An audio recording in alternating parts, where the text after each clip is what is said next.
Today a Savior is born for you, who is Christ the Lord. It was the third Sunday in May of this year, and I knew it would be a long, long day.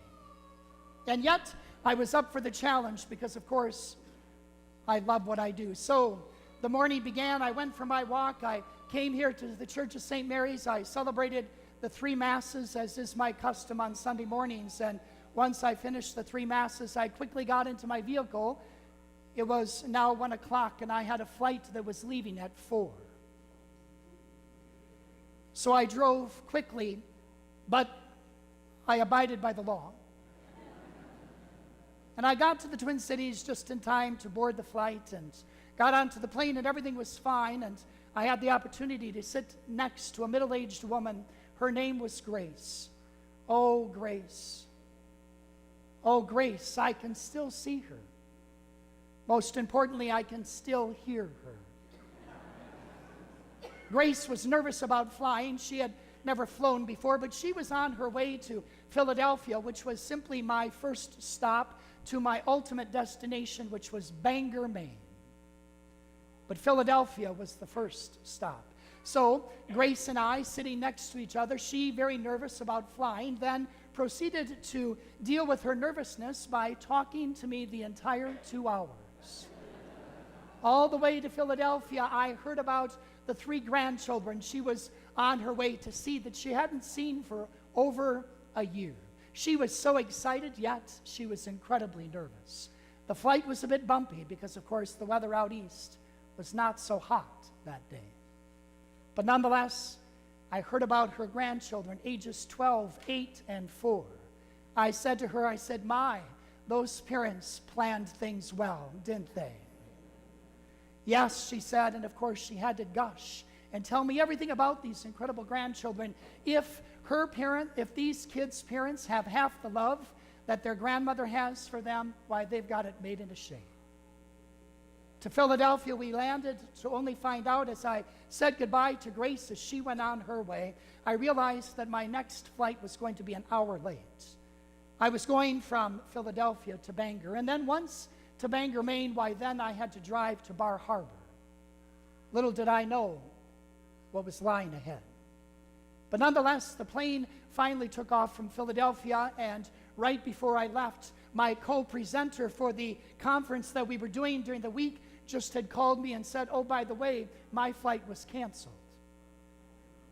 I won't be with you tomorrow at all. So everything that I was going to do, you now get to do." "Oh, wonderful," I said. So on the way to Bangor I was from Philadelphia, and of course, I've never been on quite such a bumpy ride in my entire life. But nonetheless, we went through the thunderstorms and we finally landed in Bangor, Maine. And there I went to get my rental car. I asked the young gentleman at the end of the counter, "How long is it going to take me to get to Bar Harbor from here?" He smiled and he looked at me and he said, "Depending on what kind of a heavy foot you have." But he said, "Chances are, in a good day, which today is not because it was pouring down raining," he said, "you might get there in an hour and a half. But today, most likely 2. He was right. You know what it's like, don't you, in the pitch dark, when it's dark and it's lightning and there's rain coming down, and of course you've never been to this country before, and there you are on windy roads in the midst of forests on your way to a place that I'd never been before. But finally, with the help of Helen is my GPS on my phone, by the way. You got to have a name for these women, right? Mine is Helen. Helen and I finally reached the destination there in Bar Harbor, and I walked into the hotel lobby with weary eyes and a weary body finally at 1:30 in the morning. And I went up to the desk, and there stood a young lady. Her name was Dawn. And I gave her my license, and I gave her my credit card, and Dawn looked at me and she said, "Stephen, are you checking in? Are you here for yesterday or today?"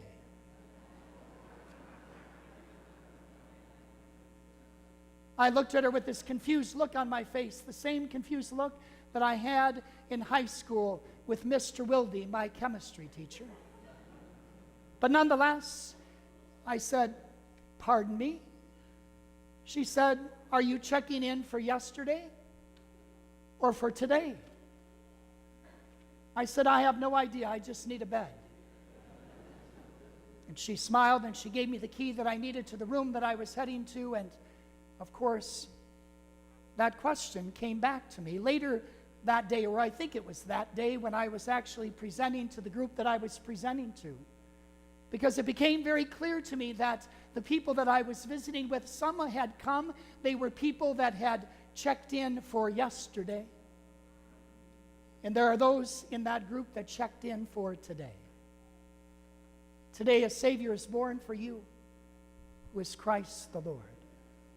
The Feast of Christmas is all about today.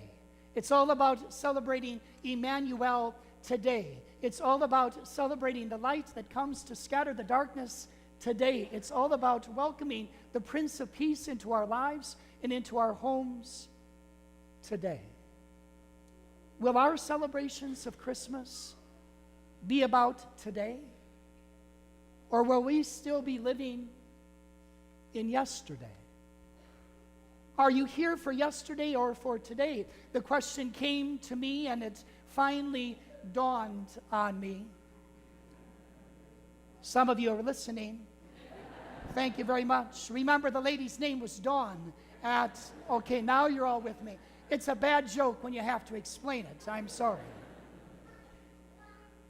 It always dawns on me that you and I oftentimes can live our lives in the yesterday.